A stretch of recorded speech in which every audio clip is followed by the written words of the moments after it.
Pixels, 2015. This was pure remember arcade games energy. The whole pitch is literally what if Pac-Man, Donkey Kong, Galaga invaded Earth. It costed around $110 million to make and ended up at about $245 million worldwide. Which is okay, right? But soft for a summer effects movie with Adam Sandler and a ton of VFX. Now why is it bad? Because the joke was nostalgia, not the story. It wasn't really about characters dealing with the past. It was about, hey look, 80s arcade IP in 3D. Critics called it one of Sandler's weaker theatrical runs and noted that the comedy never rose above the reference. Even Sony tweaked scenes just to make sure it could play in China, which tells you this was a brand calculation movie, not a passion one. Mr. Brenner, the president is waiting for you in the Oval Office.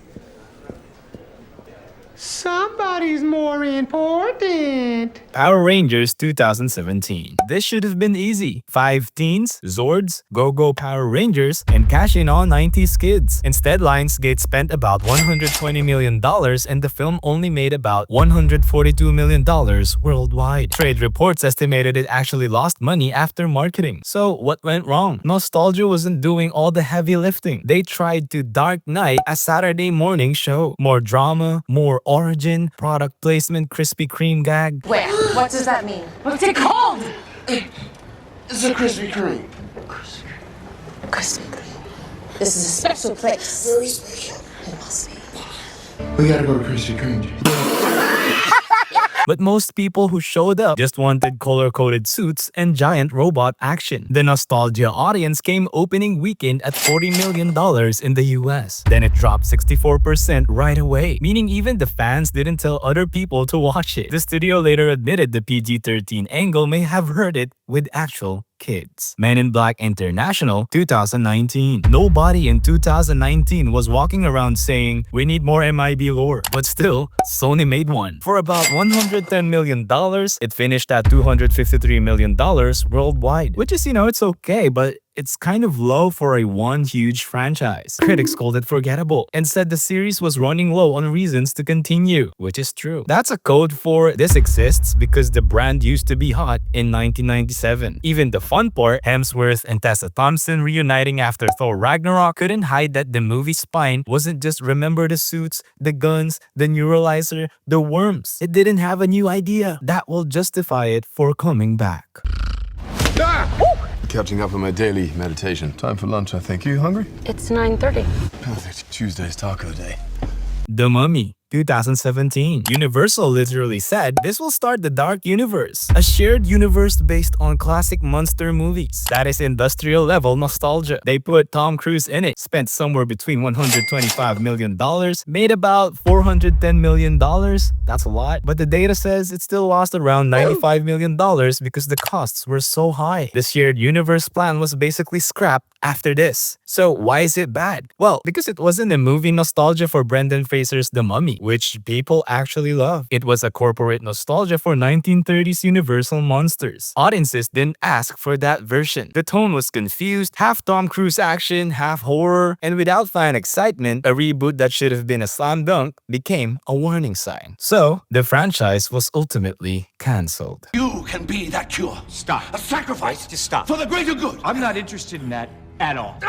Independence Day Resurgence 2016. 20 years after the 1996 crowd pleaser, Fox spent about $165 million to do the They're Back plot again. It made about $390 million worldwide, which was fairly decent, especially for a big VFX sequel, but it had a low US opening total. Analysts immediately pointed to missing Will Smith, weaker nostalgia, and poor reviews as the reasons the franchise plan died. The movie is built like, remember Area 51? Remember the scientist? Remember the speech? We're going to survive.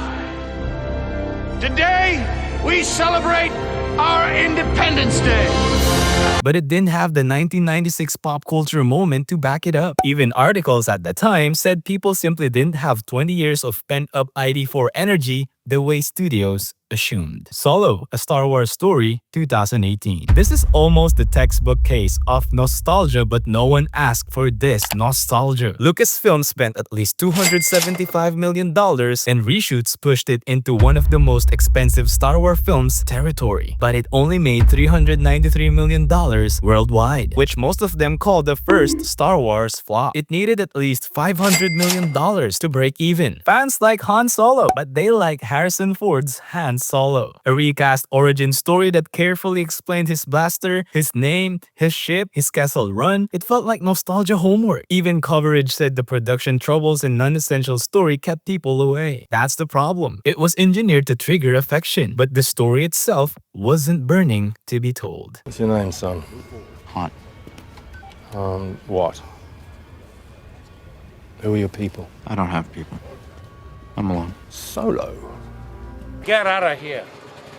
Get out of here. Ghostbusters, 2016. The budget was $144 million and it earned worldwide around $229 million. The studio estimated a big loss, no immediate sequel, and Sony said it needed $300 million to break even. The idea of women Ghostbusters is fine. The problem was it was a total brand do-over of a movie people hold as sacred 80s comedy. Nostalgia was the fuel here. Ecto-1, proton packs, slime, New York, cameos. Let's start light and easy.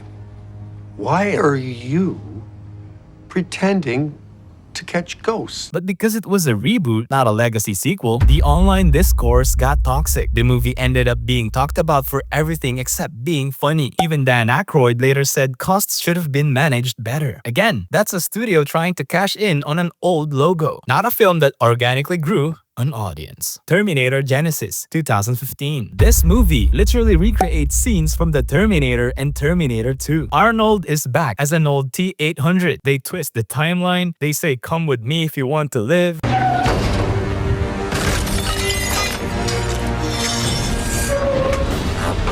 Come with me if you want to live. It's fan service stacked on fan service. It cost about $158 million to make and it only made $440 million worldwide. But because marketing was huge, even Forbes said it basically needed $450 million to break even. And the US audience just didn't care. Planned sequels, it was cancelled. Critics just called it a nostalgia bait. That's the keyword, meaning it was going back to the old stuff instead of moving forward. And this movie is a proof that nostalgia can fix franchise fatigue. Or, in short, just a bad movie. Indiana Jones and the Dial of Destiny, 2023. Disney spent insane money on this, reported around $300 million or more, with some sources putting the gross budget even higher, and it made about $384 million worldwide, which is not what you want for one of cinema's most famous heroes. Disney analysts said it would have needed far more to break even. Was it terrible? Well, maybe, but it's clearly a nostalgia project. It's a movie that's like, see Harrison Ford in the hat please for just one last time. The age indie in the 1940s. You were alone? I like to be alone. What did you come here for?